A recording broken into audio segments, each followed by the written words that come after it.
Hello बेटा, very good morning, very good afternoon and very good evening when you are watching brilliant academy chemistry by Dharmveer sir. अब मैं अपने topic की तरफ चलता हूं। आज है लेक्चर नंबर 14। लेक्चर नंबर 13 में मैंने आपको न्यूमेरिकल कराए थे क्लोरोसिस लॉ पर बेस्ड। ठीक है, आज जो चलने वाला है हमारा लेक्चर नंबर 14 और 14 लेक्चर में मैं आपको बताऊंगा बैटरीज। इंपॉर्टेंट है बैटरीज है तो रिडॉक्स रिएक्शन तो होगी ही होगी, ये कंफर्म सी बात है। अब बैटरी में क्या होता है कि बैटरी में हमारे पास में होता है केमिकल इनपुट और केमिकल इनपुट से हमें मिलता है इलेक्ट्रिकल आउटपुट। कौन से सेल पर बेस्ड है? गैल्वेनिक सेल पर बेस्ड है, यानी इलेक्ट्रोकेमिकल सेल या इलेक्ट्रोलाइटिक सेल पर बेस्ड है। अब मैं आपसे बात करता हूं इलेक्ट्रोकेमिकल सेल की। इलेक्ट्रोकेमिकल सेल, तो इलेक्ट्रोकेमिकल सेल लेफ्ट में भी सॉल्यूशन था, राइट में भी केमिकल था, दोनों को कनेक्ट किया था, एक से ऑक्सीडेशन एक से रिडक्शन, और इलेक्ट्रिकल एनर्जी यानी इलेक्ट्रिसिटी प्रोड्यूस हो रही थी। तो वहां पर भी हमारे पास केमिकल इनपुट था और इलेक्ट्रिसिटी प्रोवाइड करा रहा था वो सेल, और इलेक्ट्रिकल आउटपुट था। अब मैं आपसे बात कर रहा हूं इलेक्ट्रोलाइटिक सेल की बात। तो ये इलेक्ट्रोकेमिकल सेल जिसको मैं गैल्वेनिक सेल बोल रहा हूं या इलेक्ट्रोलाइटिक सेल, इनको मैं करा चुका हूं, आप प्रीवियस वीडियो देखें, उनसे क्लियर हो जाएगा। इलेक्ट्रोलाइटिक सेल में क्या था? इलेक्ट्रिकल इनपुट था और हमें मिल रहा था केमिकल आउटपुट। तो अब देखो, जो बैटरी है वो किस पर काम कर रही है? केमिकल इनपुट यानी इलेक्ट्रोकेमिकल सेल पर बेस्ड है। तो इलेक्ट्रोकेमिकल सेल पर बेस्ड है, इट मींस गैल्वेनिक सेल तो एग्जांपल था इलेक्ट्रोकेमिकल का, तो इलेक्ट्रोकेमिकल सेल पर बेस्ड है। और अब चलेंगे हम बैटरी की तरफ। तो बैटरी जो होती है बेसिकली दो तरह की होंगी, एक प्राइमरी और एक सेकेंडरी। तो चलते हैं जरा, ठीक है, टॉपिक की तरफ चलते हैं और ध्यान से लिखते चले जाओ, कॉपी पेन निकालो और लिखने के लिए तैयार हो जाओ, रेडी हो जाओ। ठीक है बच्चों, मैंने लिए लेक्चर नंबर 14 है, 14 क्लास चल रही है इसमें। और अब चलते हैं बैटरीज की तरफ। बैटरीज होती क्या है? तो बैटरीज का मतलब है कि जब नंबर ऑफ सेल्स, छोटे छोटे सेल्स को हम एक सीरीज में कनेक्ट कर देते हैं, नंबर ऑफ सेल्स को एक सीरीज में कनेक्ट कर देते हैं, तो जो अरेंजमेंट बनता है उसको हम बैटरी बोलते हैं। तो जो छोटी सी डेफिनेशन लिख देता हूं, ठीक है, if a number of cells are connected in series,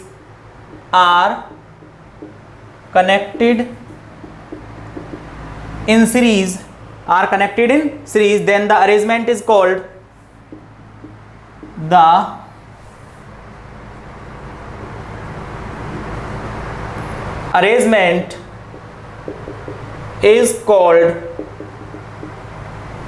battery. The number of cells are connected in series, the arrangement is called battery. यानी सेल्स को अगर तुम सीरीज में जोड़ दोगे तो जो अरेंजमेंट बनता है वही अरेंजमेंट क्या कहलाएगा? तुम्हारा बैटरी कहलाएगा। ठीक है, अब इसको दो पार्ट में डिवाइड कर रहे हैं।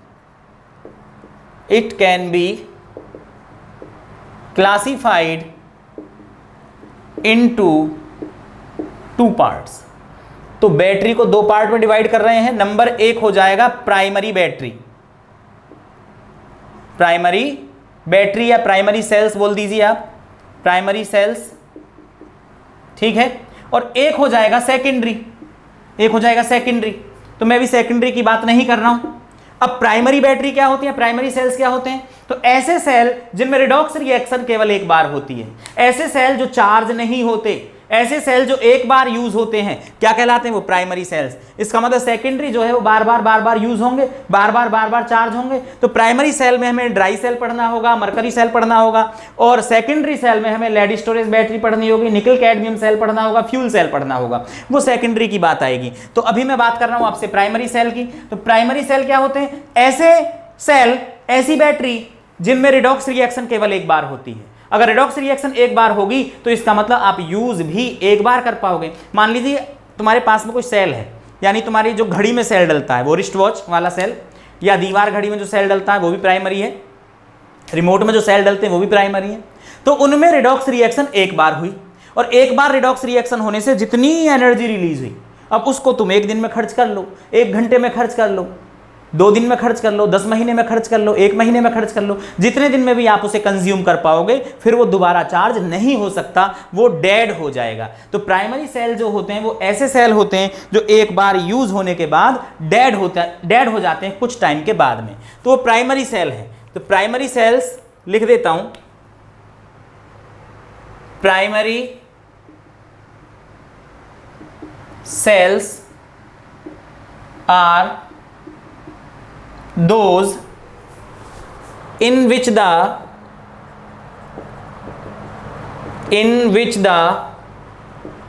redox reaction occurs only once. Redox reaction occurs only once. ठीक है जी, केवल एक बार रिएक्शन होगी। And the cell becomes dead after some time, dead after some time, ठीक है, after some time, and cannot be used again या reused, used again, used again, used again लिखा है मैंने, ये फिर से आई बात समझ में। तो प्राइमरी सेल वो होते हैं या प्राइमरी बैटरी वो होती हैं जिनको केवल एक बार यूज करते हैं, फिर दोबारा वो यूज नहीं हो पाती हैं, उन्हीं को हम प्राइमरी सेल बोलते हैं। क्यों, ऐसा क्यों, एक बार यूज होने के बाद दोबारा यूज क्यों नहीं होती? क्योंकि उनमें रिडॉक्स रिएक्शन एक बार होगी। जब रिडॉक्स रिएक्शन एक बार होगी तो आप उसको केवल एक बार ही यूज कर पाओगे। अब इसमें हमें क्या क्या पढ़ना है, एग्जाम्पल की मैं बात करूं तो आपको इसमें पढ़ना है ड्राई सेल, अभी पढ़ना है ड्राई सेल। ड्राई सेल का दूसरा नाम है लैक्लांसी सेल, लैक्लेंच भी बोल देते हैं, लैक्लेंच सेल या लैक्लांसी सेल।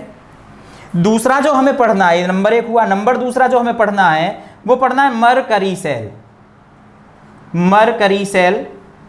हम इस मरकरी सेल को बटन सेल भी बोल सकते हैं, बटन सेल। बटन सेल घड़ी में जो डलता है छोटा सा बटन सेल हो गया, ठीक है। और एक हो गया हमारे पास में, इसका अगला नाम है Ruben Mallory cell, Ruben, RUBEN, Ruben Mallory cell. तो ड्राई सेल ये है, लैक्लेंच सेल ये है, एक ही बात है। मरकरी सेल, बटन सेल और रूबेन मैलोरी सेल, कुछ भी बोल दीजिए इनमें से, जल्दी से नोट डाउन करें, थोड़ा सा थ्योरेटिकल सा काम है, जल्दी जल्दी लिखेंगे और खत्म करते हैं, ठीक है। तो सबसे पहले मैं आपको वर्किंग बताने वाला हूं ड्राई सेल की, मिटा दें। तो टॉपिक चला बैटरी। बैटरी वो होती है जब सेल्स को एक हम सीरीज में जोड़ देते हैं तो वो बैटरी बन जाता है। बैटरी हुई 2 तरह की, प्राइमरी और सेकेंडरी। प्राइमरी वो होती हैं जिनमें रिडॉक्स रिएक्शन एक बार होती है और वो दोबारा यूज नहीं होती है। सेकेंडरी वो होती है जिनमें बार बार रिडॉक्स रिएक्शन होती रहती है तो बार बार यूज होती रहती हैं, ठीक है। रीयूज्ड है सेकेंडरी सेल। अब प्राइमरी सेल का एग्जाम्पल आया हमारे पास में ड्राई सेल, तो हमने लिखा ड्राई सेल, ड्राई सेल या लैक्लेंच सेल,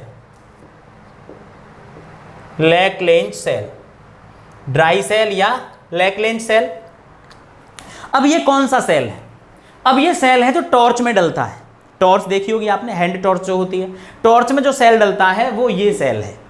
उसके बाद में तुम्हारी दीवार घड़ी में जो सेल डलता है वो भी यही सेल है, ठीक है। रिमोट में जो सेल डलता है, रिमोट टीवी का जो रिमोट होता है उसमें जो सेल डलता है वो भी यही सेल है, ड्राई सेल या लैक्लेंच सेल। तो धीरे धीरे मैं इसमें बताता रहूंगा। सबसे पहले मैं आपको बताता हूं थोड़ी सी वर्किंग।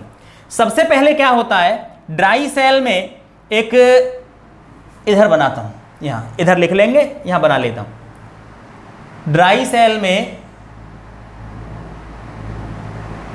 एक जिंक का कंटेनर है,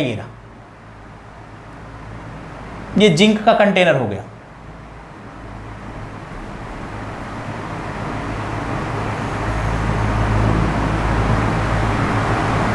ये जिंक का कंटेनर है ड्राई सेल। अब जिंक का कंटेनर है तो सबसे पहले क्या होता है भाई, इसके ऊपर कंपनी अपना प्रचार लगा देती है। यानी कौन सी कंपनी का सेल है, निप्पो का है, एवरेडी का है, या ड्यूरासेल का है, कौन सी कंपनी का है, ये है। तो ये हो गया तुम्हारा कार्डबोर्ड कवर, कार्डबोर्ड कवर। सबसे पहले कार्डबोर्ड कवर हो गया, सबसे पहले कार्डबोर्ड कवर जो कंपनी ने अपना प्रचार लगा रखा है, ठीक है ना। यहां से सील्ड होता है, ये हमें पता ही है, सेल ऊपर से पैक होता है। उसके बाद में ये अंदर जो बताया मैंने, जिंक का कंटेनर, जिंक कंटेनर जो किसका काम कर रहा है, एनोड का काम करेगा। किसका काम करेगा, एनोड का। नीचे से खुला हुआ होता है, आपने देखा भी होगा, नीचे से खुला हुआ होता है, एनोड का काम करेगा, ठीक है। अब बहुत सारे बच्चों ने सेल को, इस वाले सेल को फोड़ा भी होगा, तोड़ करके देखा होगा अंदर क्या क्या निकलता है। तो जिन्होंने तोड़ा होगा उनकी समझ में ज्यादा अच्छा आ रहा होगा, और जिन्होंने नहीं तोड़ा वो तोड़ लें, ठीक है। कोई सेल लेकर के तोड़ के देखें क्या क्या निकलता है उसमें, ठीक है। और एक होती है इसमें यहां ग्रेफाइट की रॉड, जो नीचे टच नहीं होती, ये ग्रेफाइट की रॉड है जो नीचे टच नहीं होगी। ग्रेफाइट ब्लैक कलर का है, इसको ब्लैक कर देता हूं, नीचे टच नहीं होगी, क्योंकि ग्रेफाइट काम करेगा कैथोड का, जिंक काम करेगा एनोड का। अगर तुमने ग्रेफाइट को टच कर दिया तो कैथोड और एनोड मिल जाएंगे, रिडॉक्स रिएक्शन तुरंत हो जाएगी, रखे रखे सेल की रिडॉक्स रिएक्शन हो जाएगी। अगर रखे रखे सेल की रिडॉक्स रिएक्शन हो गई, रखे रखे की रिडॉक्स रिएक्शन हो गई, ये दोनों मिल गए, ये दोनों मिल गए, तो इसका मतलब रिडॉक्स रिएक्शन हो गई और ये अपने आप डिस्चार्ज हो जाएगा, रखा रखा डिस्चार्ज हो जाएगा। तो ये है ग्रेफाइट, ग्रेफाइट जो किसका काम करेगा, एज कैथोड, ये कैथोड का काम करेगा, ठीक है। यहां ये थोड़ा सा इस पर मेटल की कैप होती है, स्टील के जैसे कलर का, ये मेटल कैप है, यहां मेटल कैप, ये पिच सील है, इसको सील कर रखा है हमने, पिच सील,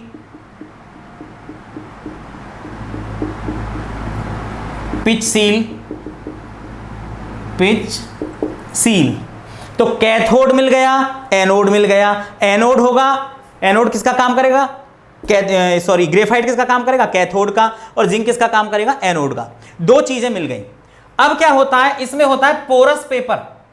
अब पोरस पेपर का काम क्या है वो तो धीरे धीरे समझ में आएगा जैसे जैसे हम आगे वर्किंग बढ़ाते रहेंगे। ये पोरस पेपर है, पोरस पेपर,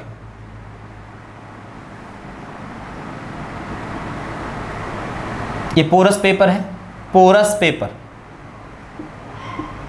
पोरस पेपर जो कैथोड को एनोड से मिलने से रोकेगा, ठीक है ना। इसके अंदर हम जो मटेरियल भरने वाले हैं उनको सेपरेट करके, सेपरेटर का काम कर रहा है। पोरस पेपर मतलब सेपरेटर, पोरस पेपर मतलब सेपरेटर, ठीक है ना।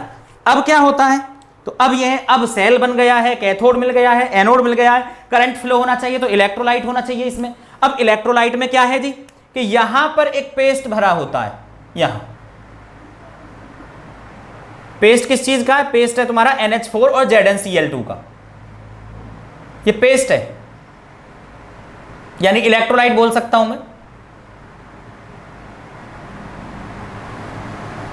यहां पेस्ट फिल है।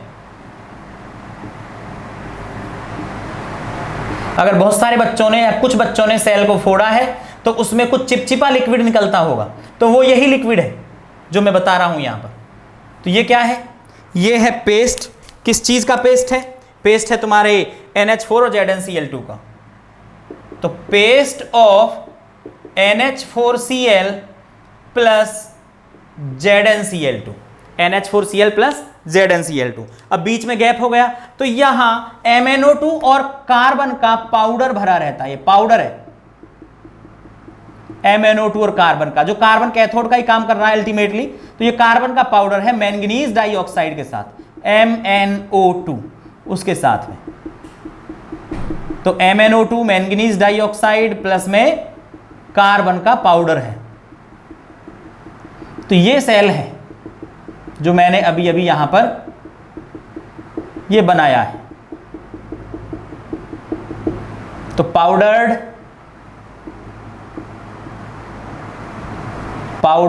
Of MnO2 plus carbon, powdered of MnO2 plus carbon, ये है वो सेल। तो इसमें जो जो मैंने बताया है वो सब आप कुछ लिख सकते हैं यहां पर, ठीक है। लिखना चाहते हो लिखेंगे तो थोड़ा बड़ा हो जाएगा टॉपिक। तो क्या क्या लिखोगे जी इसमें तुम ड्राई सेल में, कि it consist zinc container as anode, zinc container as anode, zinc container as anode. Zinc container किसका काम कर रहा है? एनोड का, ठीक है। अ ग्रेफाइट रॉड, थोड़ा सा लिख रहा हूं बस, a graphite rod placed, a graphite rod placed किस किस के बीच में? Placed in the centre as, किसका काम कर रही है ये? कैथोड का काम कर रही है, सेंटर में और कैथोड का काम कर रही है, ठीक है। द स्पेस, अब इससे और इसके बीच का स्पेस किस किस से फिल है ये? The space between the anode and cathode, the space between the anode and cathode is filled by, paste है NH4Cl जो इलेक्ट्रोलाइट का काम कर रहा है, प्लस में ZnCl2, NH4Cl प्लस में ZnCl2, and the graphite rod is surrounded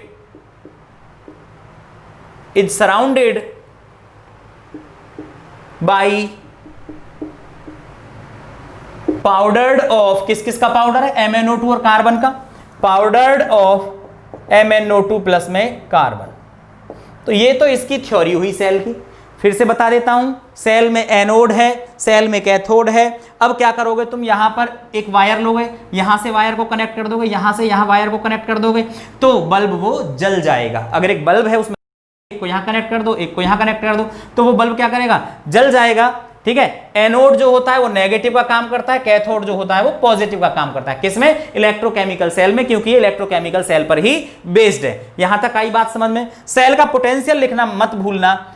cell has potential nearly 1.5 volt. इसका जो पोटेंशियल है वो कितना है? लगभग 1.5 वोल्ट है। तो ये इसके बारे में हो गया, ये सेल हो गया। अब मैं रिएक्शन की बात करता हूं, केमिकल रिएक्शन की बात कर रहा हूं, केमिकल रिएक्शन की बात कर रहा हूं। तो केमिकल रिएक्शन में क्या है? सबसे पहले होगा एट एनोड, एट एनोड। और एनोड पर क्या हो रहा है? ऑक्सीडेशन। और एनोड कौन है? जिंक। तो आपको पता है कि जब जिंक मेटल से इलेक्ट्रॉन निकलते हैं तो वो बन जाता है Zn+2 और इसमें 2 इलेक्ट्रॉन, ये एक्वस, इक्वेशन 1 मान सकते हो, अपना भी मानो तो कोई दिक्कत नहीं है। अब कैथोड की बारी आती है, at cathode, at cathode. Cathode पर कौन है? कैथोड पर ग्रेफाइट है। कैथोड पर कौन है? MnO2 है। कैथोड पर कार्बन है। तो MnO2 है, मेनली काम किसका है? MnO2 का। तो इसमें क्या है कि जो MnO2 है, रिडक्शन की मैं बात करूं तो जो MnO2 है, Mn अपनी ऑक्सीडेशन स्टेट चेंज करता है और 4 से 3 में कन्वर्ट हो जाता है। तो क्या लिख दूं मैं यहां पर? Mn मैं लिख रहा हूं तुम्हें समझाने के लिए, तुम्हें याद रखने के लिए। इस बात को ना लिखो तो भी ठीक है, याद रख लोगे तो बहुत बढ़िया है। Mn बस इसी का खेल है। Mn है, ये तो बहुत आसान है, ये तो याद ही हो जाएगा, आपको याद भी होगा, बस इसको याद रखने के लिए बता रहा हूं।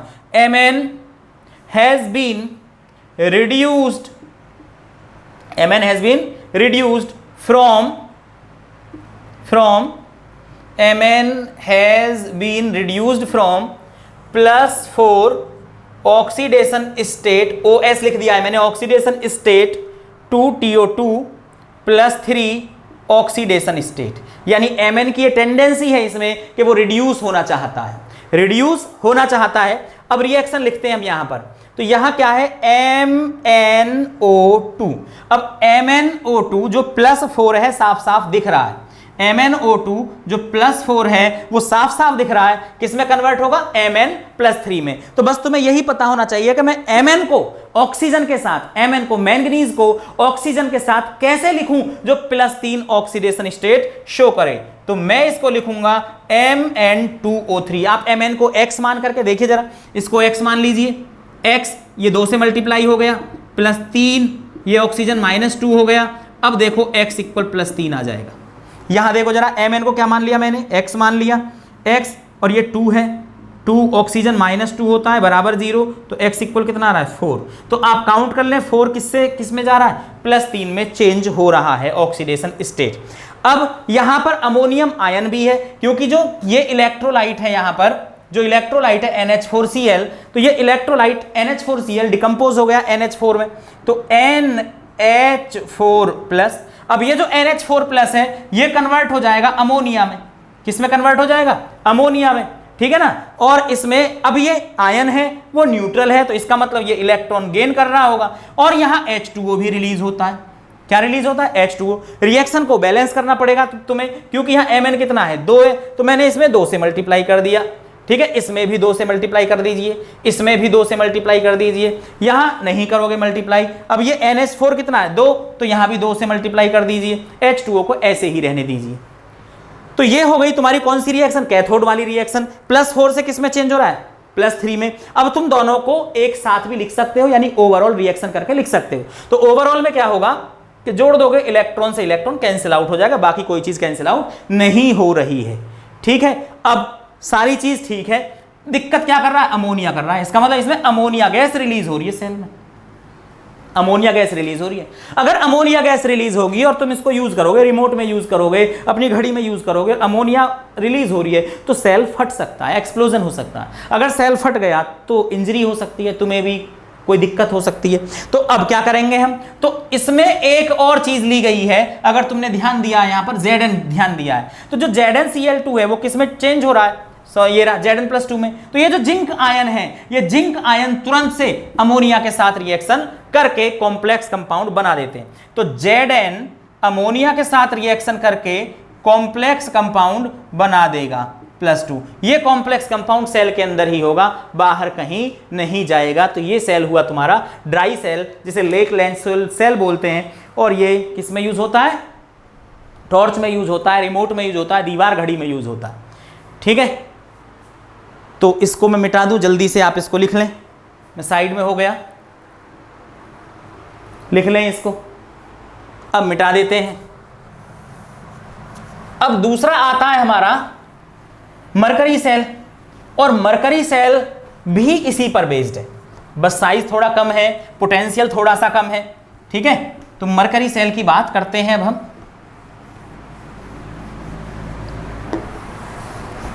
और मरकरी सेल बताते ही प्राइमरी सेल खत्म हो जाएगा, ठीक बच्चों। देखिए जी, सेकंड आया हमारा नंबर दूसरा एग्जाम्पल, मरकरी सेल।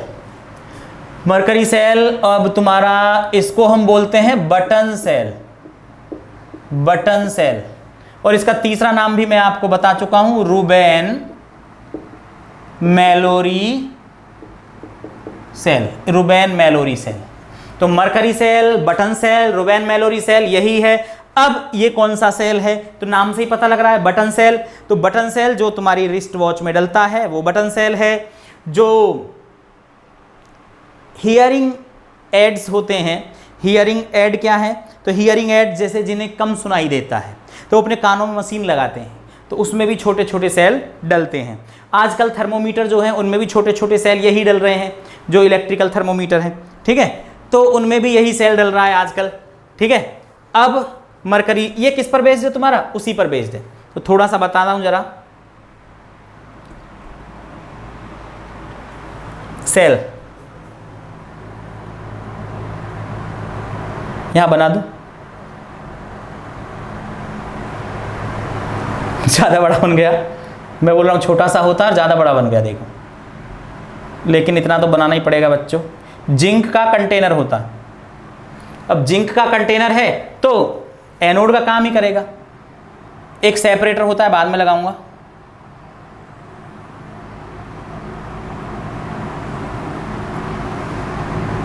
यहां सेपरेटर है जो रिडॉक्स रिएक्शन को होने से रोकेगा, सेपरेटर। उस वाले सेल का पोटेंशियल 1.5 था, इस वाले सेल का पोटेंशियल थोड़ा कम होता है 1.35 वोल्ट। तो ये जिंक है जो एनोड का काम करेगा। जिंक एज, इधर लिख देता हूं, जिंक एज एनोड। ये सेपरेटर है, पोरस पेपर बोल सकता हूं मैं इसे, पोरस पेपर सेपरेटर। ठीक है, इसमें भी एक रॉड होती है ग्रेफाइट की छोटी सी, इसको ज्यादातर ने नहीं तोड़ा होगा क्योंकि छोटा सा ही होता है बस।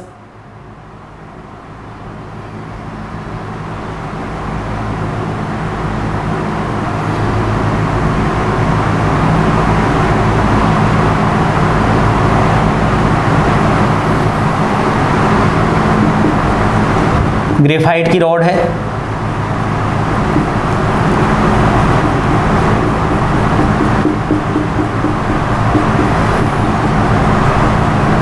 बिल्कुल वही सेम पैटर्न है। ग्रेफाइट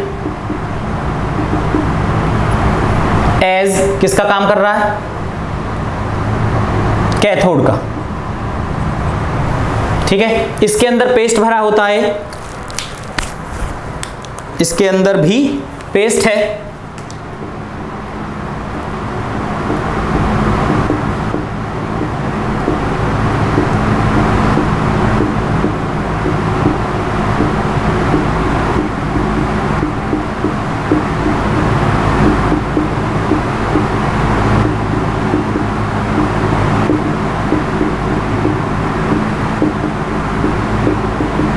बिल्कुल सिमिलर है उसके जैसा ही, यानी ड्राई सेल के जैसा है। तो पेस्ट किस किस चीज का है? ये paste of HgO plus KOH, paste of mercuric oxide and potassium hydroxide, जो इलेक्ट्रोलाइट का काम यहां पर करेगा। तो ये सेल है जो बटन सेल है, जो घड़ी में डलता है।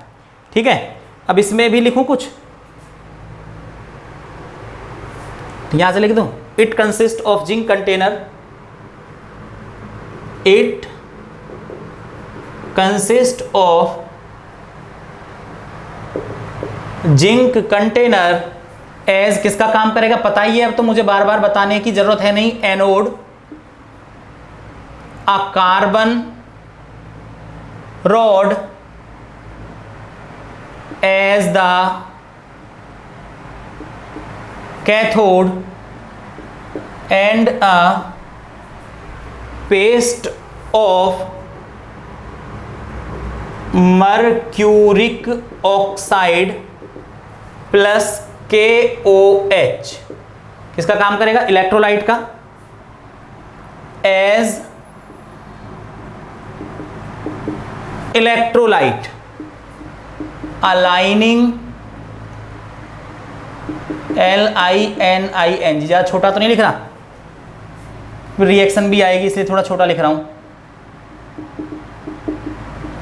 अलाइनिंग ऑफ पोरस पेपर, ये वाला पोरस पेपर जो मैंने यहां लिखा ही रहा, a lining of porous paper keeps the electrolyte, keeps the electrolyte separated from the zinc anode. तो जिंक एनोड से क्या करेगा? ये अलग रखेगा। अब बारी आई केमिकल रिएक्शन की। At anode, at anode zinc, KOH किस में टूट जाएगा? KOH किस में टूट जाएगा? K प्लस में OH माइनस, यानी K प्लस में OH minus. Zinc plus OH minus balance reaction लिख रहा हूं, वैसे OH माइनस होगा 1 इलेक्ट्रॉन देगा, लेकिन हमें 2 की जरूरत होती है क्योंकि जिंक 2 इलेक्ट्रॉन रिड्यूस करेगा, ये जिंक 2 इलेक्ट्रॉन देगा। ठीक है, तो यहां क्या आ जाएगा तुम्हारे पास में ZnO plus H2O plus 2 electron at cathode HgO H2O, cathode पर कौन है HgO, कैथोड पर HgO जो इलेक्ट्रोलाइट के साथ जुड़ा हुआ था, HgO plus H2O plus 2 electron ये वाले गेन किए, arrow Hg plus 2OH minus. अगर मैं आपसे बोलूं कि ओवरऑल रिएक्शन लिख दो, ओवरऑल रिएक्शन, तो तुम्हें सब पता है, मुझे बताने की जरूरत नहीं है। इलेक्ट्रॉन से कट जाएगा इलेक्ट्रॉन, H2O से कट जाएगा H2O, OH से कट जाएगा OH, तो यहाँ आ जाएगा Zn, यहाँ आ जाएगा HgO, एरो यहाँ आ जाएगा ZnO और यहाँ आ जाएगा Hg। समझ गए? Addition of oxygen, addition of oxygen यानी ऑक्सीडेशन, रिमूवल ऑफ ऑक्सीजन यानी रिडक्शन, तो इसका रिडक्शन हो रहा है साफ साफ। तो जिंक का ऑक्सीडेशन होगा, आपको पता है। तो ये हुआ तुम्हारा बटन सेल और बटन सेल की रिएक्शन। ये थे वो सेल प्राइमरी सेल, और प्राइमरी सेल केवल एक बार यूज होंगे, फिर यूज नहीं होंगे क्योंकि इनमें रिडॉक्स रिएक्शन एक बार होगी। जब ये